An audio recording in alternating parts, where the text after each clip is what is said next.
Hi guys, jirra jirtu Oromoo koo qaalii bakka jirteetti nagaa rabbii isin biraa jiraatuun isiniin jedha. Warroonni maatii koo taatan guddaa galatooma. Warroonni maatii kiyya hin ta'in immoo maatii naaf ta'a, anillee maatiin isiniif ta'an isiniin jedha.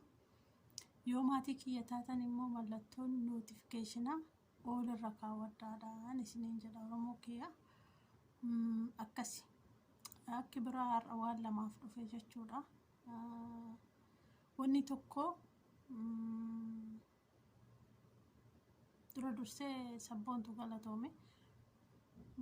Dura dursee jechuudha. Waa'ee uummata keenya Booranaa.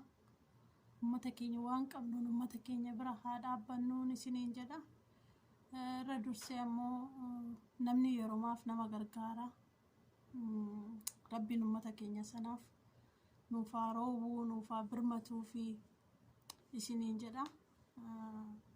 Akkasii waa hundaayyuu ka rabbiitiisu caala waan ta'eef tanamaa xiqqoodha. Ta rabbii ammoo xiqqootu guddoodha waan ta'eef rabbiin uummata keenya sanaaf haa birmatuun jedha. Akkasii dhugaa waama qaban irraa uummata keenya waliin haa dhaabbannu. Gaafa quba namatti qaban qubni lama nama sana agarsiisa, sadi ammoo suma si agarsiisa jechuudha. Addunyaan tuni du'aayiridha.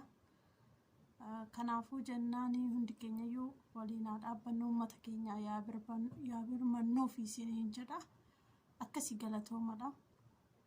Wanni biraa ammoo afaaniin jechaan yookaan fi ol baanee miidiyaa irratti ittiin dalagachuu osoo hin taane gochaan uummata keenya bira dhaabbachuun hedduu takka gaariidha. Akki biraa ammoo garee ustaazotaa nuuf beeksisinaan jettanii turtanii ani immoo hin dagadhee dhiifama naaf godhaadha. Warroonni garee ustaazotaa barbaadan jechuudha. Komentii naaf barreessati akka gara jaraatitti dabalamtanii isiniin jedha. Galatoomadha. Halkan gaarii isiniif haa ta'u. Saatiin riibati. Amma yoo akkanatti haasa'u kanarree jirri balbala banaa jiran yoo sagalee dhageessanii akkasii. Kanaafuu dubbiin tiyya jiruu mana ormaati asumarratti hin ga'a. Fayyaa nagaan nabinaa.